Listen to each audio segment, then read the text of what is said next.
এক চোর হইলো বুঝছেন, অনেকদিন যাবত মানে চুরি চামারি করে।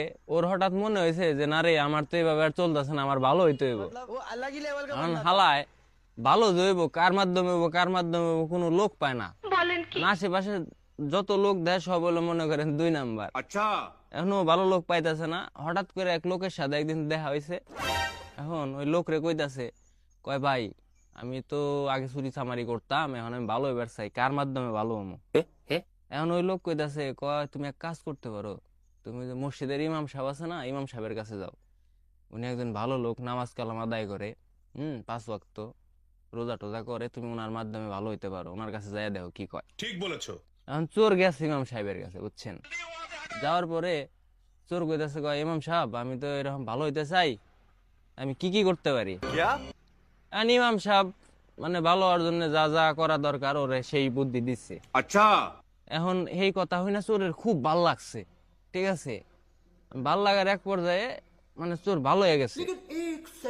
এখন ইমাম সাহেব যে মনে করেন ওই যে জুব্বা টুব্বা পরে, তারপরে মাথায় পাগড়ি পুগড়ি পরে, এই জিনিসটা ওর খুব নজর কাটছে, বুঝছেন, চোরের। এখন এই চোর হইলো একটা জুব্বা বানাইছে, একটা পাগড়ি কিনছে। এখন চোর হইলো জানে না যে জুব্বার নিচে হইলো লুঙ্গি পরছে ইমাম সাহেব, আবার ওই পাগড়ির নিচে টুপি পরছে। আর চোর তো মনে করেন খালি জুব্বা কিনে নিয়ে আইছে, আইনা পরছে, নিচে লুঙ্গি পরে নাই, বাইগান আবার পাগড়ি পরছে, পাগড়ির নিচে টুপিও পরে নাই।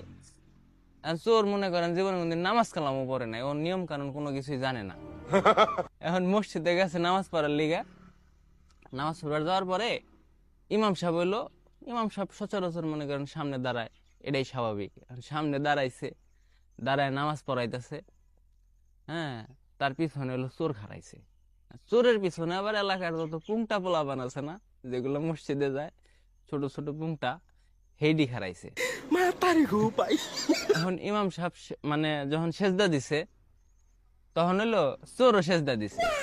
আর চোরের তো জুব্বার নিচে মনে করেন কোনো কিছু নাই, লুঙ্গি মুঙ্গি নাই। এখন চোর সেজদা দেওয়ার পরে ওই চোরের ডিম দুইটা হইলো মনে করেন বাইরে গেছে।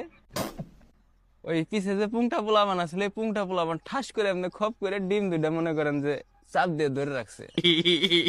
এখন চোর তো ব্যথায় কুকড়ায় যাইতেছে, কিছু কয়া পারতেছে না। এখন চোর মনে করছে এটা একটা নিয়ম।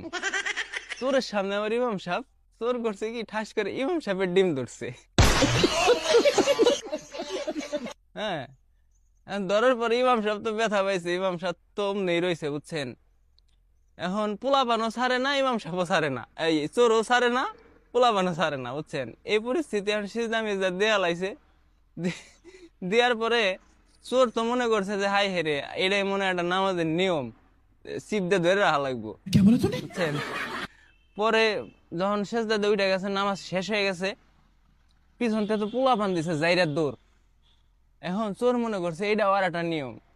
চোরও মনে করেন ইমাম সাহেবের ডিম ঠাস করে ছাইরা দিয়ে পিছে পিছে দৌড়, ইমাম সাহেব পিছে পিছে দৌড়, যাই হেরে ধরছে। আমার ভুল হয়েছে, ক্ষমা করে ধরার দে। পরে হচ্ছেন এমন কালানি দিছে চোর রে। এখন চোর তো মনে খুব কষ্ট পাইছে, কয় কি হাই হেরে, আমি ভালো হইলাম, হ্যাঁ, নামাজ পড়বার যাই এরকম একটা অংশ, আমি নামাজের অংশ আমি ইয়া করলাম, কিন্তু আমার ইমাম সাহেব আবার মারলো। হ্যাঁ, আমি আবারও চোর হয়ে যাম, এই জীবন আমার লাগবো না। এখন ভাই কাহিনী হয়েছে কি, মানুষের ভালো করতে নাই, বুঝছেন। আমাকে আশেপাশে মেলা গন্ডমূর্খ আছে। আপনি এর ভালো করবেন, বুঝবো না, বুঝছেন, দেখবেন যে লাস্ট পর্যায়ে আপনার ডিম চাইপে ধরছে। আর এরকম কেরা কেরা ডিম চাইপে ধরতে পারে, আপনার কোন বন্ধু বান্ধব তারে মেনশনটা দিয়ে যায়।